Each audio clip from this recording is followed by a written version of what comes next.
lehenengo arekita honetan, idazkera zientifikoan idatzitako zenbaki batzuen arteko eraiketa batzuk egin behar ditugu. Gogoratu, biderkaketak eta zatiketak egiteko ez dugu egin behar, ezer berezirik zenbakiekin, egingo duguna izango da, agertzen den zatiketa zenbakien artean, hau da, 10aren berreduraz datozen zenbakien artean egin, bai? Eta gero, 10aren berreduren arteko bardinak egin, zatiketak eta biderkaketak, baina hemen, kasu honetan, zenbakitzailean dauden berretzaileak batzen ipintzen ditugu, -7, eta gero, beste biak kentzen. Ken 5, ken -10. 1,4 zati 1,6 bider 7 da 0,125, bider 10 ber -2, eta orain, koma, bere lekuan ipintzerakoan,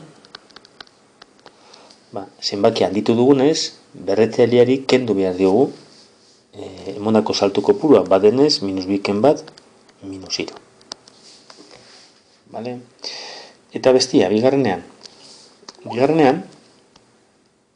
dauko kenketa bat. Kenketak eta batuketak egiteko berreketa bardina auki behar dugu, 10aren berredura bardina, orduan. 10 ber -5 eta 10 ber -7 baditugu, guk erabaki behar dugu zein ipin. -5 edo -7. Vale? -5 adibidez.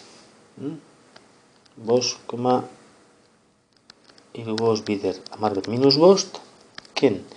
Claro, 10 ber -5 ipintzen badugu, kasu honetan, -7tik -5era pasatzeko gehi 2 egin diogu. Beraz, zenbakia txikitu behar dugu. Koma eskerralderun jo behar dugu. Zenbat salto? 2, beraz, 0,083. Orain, 10aren berredura biderkei komuna ateratzen dugu.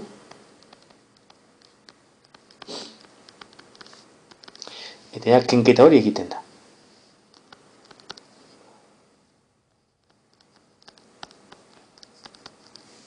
Vale?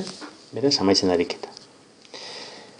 Hartzen badugu aldrebez, -7 hartu ipintzeko, 10 ber -7 ipintzen badugu, hau da, engot berri ariketa, baina -5 ipini beharren hemen, -7 ipiniko. Vale? -5tik -7ra ken 2 egin dugu, beraz, hau zenbakia handitu behar dugu, 2 salto monez, beraz, 535. Ken 8,3 bider 10 ber -7 berdin. 535 ken 8,3 bider 10 ber -7.